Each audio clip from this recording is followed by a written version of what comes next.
so motherfucking designer right now. Bring it down, bring it down, bring it down, bring it down, hold that, still Assalamualaikum warahmatullahi wabarakatuh. Perkenalkan, nama saya Akbar Maulana dengan NIM 5223131007. Di sini saya akan mempresentasikan hasil tugas case method saya dengan judul sinkronisasi memparalelkan dua generator. Nah, rumusan masalah yang akan saya bahas itu ada 3. Yang pertama itu apa itu sinkronisasi generator. Yang kedua, bagaimana cara kerja sinkronisasi generator.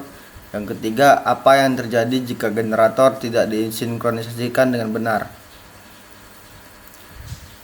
Nah, yang pertama itu sinkronisasi generator. Generator listrik merupakan mesin penting yang menyediakan daya alternatif selama pemadaman listrik. Generator listrik sangat berguna bagi perusahaan yang pemadamannya dapat menyebabkan kerugian besar, seperti di rumah sakit. Itulah sebabnya penting untuk menjaga generator tetap beroperasi dengan kapasitas terbaiknya, sehingga dapat berfungsi dengan baik saat dibutuhkan. Salah satu cara untuk memastikan tidak ada gangguan dalam kinerja generator adalah dengan sinkronisasikan generator. Sinkronisasi generator merupakan cara untuk menyamakan kedudukan generator dengan operator mesin lainnya jika mereka tidak lagi bekerja atau terhubung kembali dengan sistem tenaga listrik.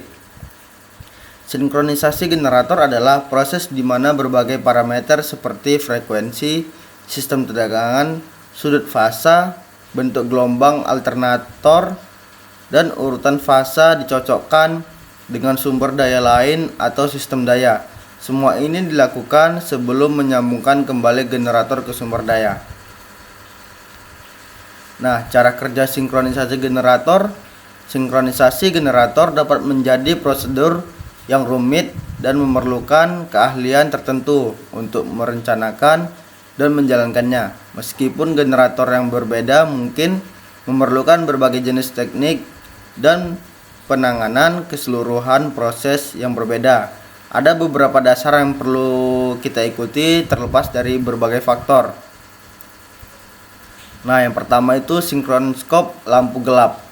Jenis sinkronoskop lampu gelap pada prinsipnya menghubungkan antara ketiga fasa, yaitu U dengan U, V dengan V, dan W dengan W. Untuk lebih jelasnya terdapat pada gambar yang tertera di sampingnya. Pada hubungan ini, jika tegangan antara fasa adalah sama, maka ketiga lampu akan gelap, yang disebabkan oleh beda tegangan yang ada adalah 0.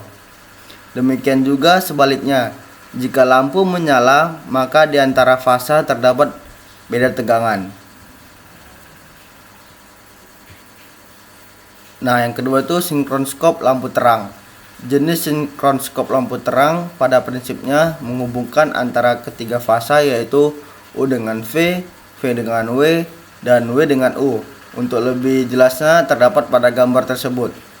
Sinkronoskop jenis ini merupakan kebalikan dari sinkronoskop lampu gelap. Jika antara fasa terdapat beda tegangan, maka ketiga lampu akan menyala sama terang dan generator siap untuk diparalelkan. Kelemahan dari sinkronoskop ini adalah kita tidak mengetahui seberapa terang lampu tersebut sampai generator siap diparalelkan. Nah, yang ketiga itu ada sinkronoskop lampu terang gelap. Sinkronoskop jenis ini dapat dikatakan merupakan perpaduan antara sinkronoskop lampu gelap dan terang. Prinsip dari sinkronoskop ini adalah dengan menghubungkan satu fasa sama dengan dua fasa yang berlainan, yaitu fasa U dengan fasa U, fasa V dengan fasa W, dan fasa W dengan fasa V.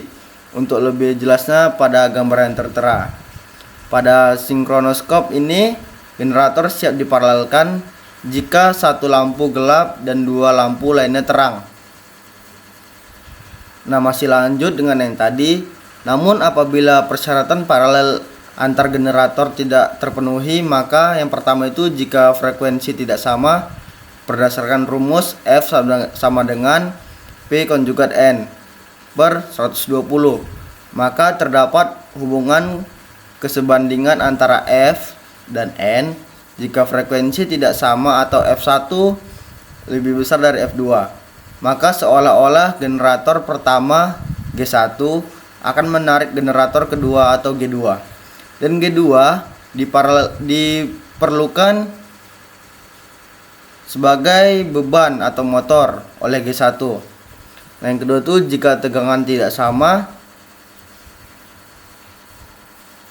Dari diagram di atas, diagram gambar yang ini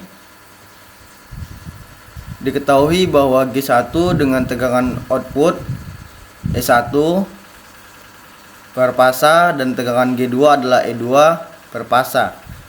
Dan R beban atau bus bar sama dengan 0 dengan hukum Kirchhoff bahwa konjugat E sama dengan 0 pada loop 1. E1 dikurang E2 dikurang I1 konjugat R bus bar sama dengan 0. Karena G1 paralel G2 maka E1 sama dengan E2, sehingga E1 dikurang E1 dikurang I1 konjugat R bus bar sama dengan 0. I1 sama dengan 0 per R bus bar sama dengan 0 per 0 sama dengan 0. Apabila E1 sama dengan E2, maka E1 dikurang E2 sama dengan delta E. I1 sama dengan delta E per R bus bar sama dengan delta E per 0 sama dengan tak terhingga. Dan arus I1 akan memukul ke G2. Lanjut ke materi yang ketiga, itu generator tidak disinkronkan dengan benar. Jika sinkronisasi generator tidak dilakukan dengan benar, maka akan terjadi hal seperti berikut. Yang pertama, baik penggerak utama maupun generator bisa rusak. Yang kedua, janda transformator dan generator yang terpasang mungkin rusak.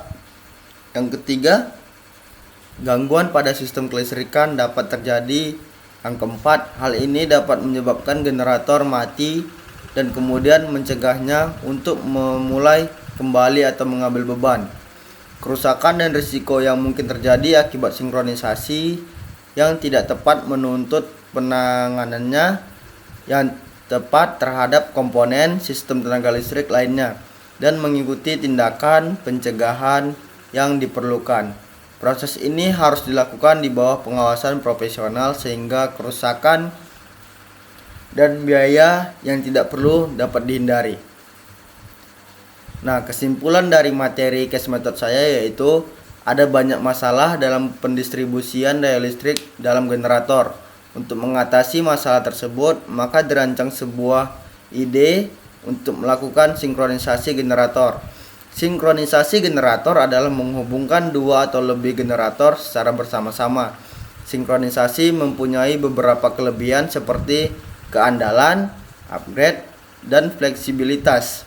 Untuk melakukan sinkronisasi volt, frekuensi dan perbedaan fasa antara generator harus diperhitungkan, di mana tegangan, frekuensi, dan perbedaan fasa harus dalam parameter yang dapat diterima. Sinkronisasi yang salah dapat membuat generator, peralatan listrik, dan sistem mekanik menjadi rusak, juga menyebabkan gangguan pada sistem listrik. Nah, mungkin cukup sekian hasil presentasi dari case method saya. Assalamualaikum warahmatullahi wabarakatuh.